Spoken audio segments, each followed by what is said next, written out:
Hello বন্ধুরা, good morning. তোমরা সবাই কেমন আছো? আশা করি ভালো আছো। তো আমরাও ভালো আছি। শিপালি আর চ্যানেলে তোমাদের ভালো করে বস সবাইকে স্বাগত। তো চলো, চলে আসলাম হচ্ছে যে রান্নাঘরে। রান্না করতেছি, যে বসেছি রান্না। তো ভাতটা হয়ে গেছে, ভাতটা উপর দিয়ে দিয়েছি ওইদিকে, দিয়ে এইদিকে চলো ভাজাটা বসাই দিলাম, দিয়ে এইদিকে এই যে ফুলকপির তরকারি করব, ওর জন্য। তো দেখতে থাকো কিভাবে কি করতেছি, কীভাবে কী করতেছি, এটা আবার কি দেখতে লাগে নাকি। তো চলো আমি করি। তো ওই যে দেখো, ওই যে ভাজার দিকে আলু, গাজর আর 2-3টা খালি বিন ছিল, তো তাই ভাজতেছে। আর এইদিকে যে ফুলকপির তরকারি রান্না করবো জন্য ফুলকপিটা গ্যাসে সেদ্ধ, মানে একটু গরম জলে ভাপ বসাইছি। আর এইদিকে যে আলু, মটরশুঁটি, ডালের বড়ি দিয়ে রান্না করবো, তাই এদিকে এই যে রেডি করে নিয়েছি। লঙ্কা, পেঁয়াজ কাটে নিয়েছি, আদা ছুলে নিয়েছি। তো এদিকে মশলাটাও করে নিব ভাজাটা হইতে হইতে। তো একদম পুরো ঘরটা ছেঁড়া বেড়া হয়ে আছে। তো চলো রান্না বাড়াটা শেষ হওয়ার পর তারপর ঘরটা পরিষ্কার করবো। তো রান্না বাড়া আমার শেষ হয়ে গেছে। দেখো এই যে তরকারিটা এখন নামাবো, এখন চলে আসলাম। তো এই যে ফুলকপি আলু দিয়ে মটরশুঁটি দিয়ে তারপরে ডালের বড়ি দিয়ে তরকারি হয়ে গেছে।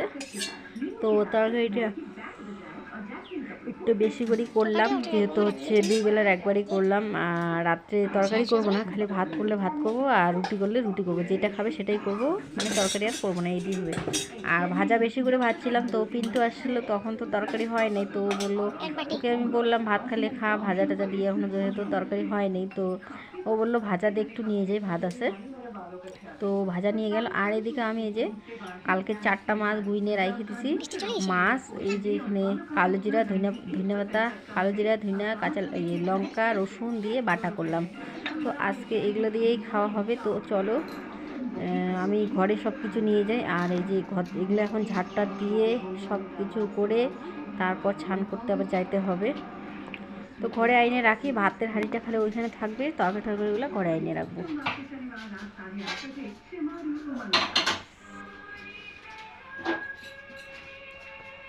তো মোটামুটি রান্নাবাড়া আজকে এইটুকুই। আর রান্নাবাড়া এখন নাই, উপরে রাত্রে। তো এই যে এটা পরিষ্কার করা হয়নি, তো এটাও একদম করে নিই। তো যেহেতু রান্নাবাড়া হয়ে গেছে, বাসন কুসন কলপারে এক ভিড় ছিল, বাসন কুসনগুলো মাইজে নিলাম। এখন ঝাড়টা দিলে কমপ্লিট, তারপর স্নান করতে যাইতে হবে। ঝাড়ুটা দিয়ে নেই, তারপর খানে যাব। তো বেলার তো অনেকটাই হয়েছে, প্রায় 1টার কাছাকাছি, মানে 12:30 একটাই বাজতে হয়তো চললো। ঘড়ি দেখি নেই যেহেতু, মানে আইডিয়াই বললাম 1টা পার হয়ে গেছে। ছেলে খেলতে গেছে, ওকে এখন ডাইকে নিয়ে যাব স্নান করতে। আমিও স্নান করে আসি, তারপর একসাথে খাওয়া দাওয়া করবো।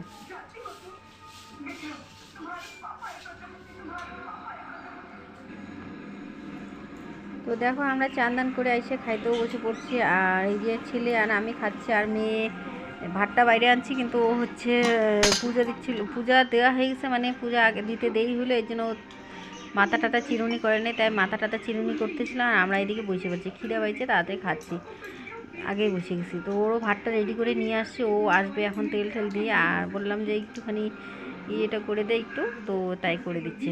তো খাচ্ছি আর ছেলের সাথে গল্প করতেছি। ও সকাল থেকে খায় নাই, ওটাই বলতেছিলাম। তো ভিডিওটা ভালো লাগলে পরে লাইক, শেয়ার, কমেন্ট করে সাবস্ক্রাইব করে পাশে থেকো। তো আমরা উঠোনে বসে খাই না, বেশি কেন খাইয়ে না, খুব কম খাই, হয়তো 6 মাসে 1 দিন 2 দিন উঠোনে বসে খাইয়ে না। তো আজকে খাচ্ছি, শখ করে বললেন ছেলেকে চল এখানে বসে খাই, ইচ্ছা হলো তাই উঠোনে বসে খাচ্ছি। রোদ্রে একটু রোদ তো লাগতেছে না, তাও। চলো ভিডিওটা আমার এখানে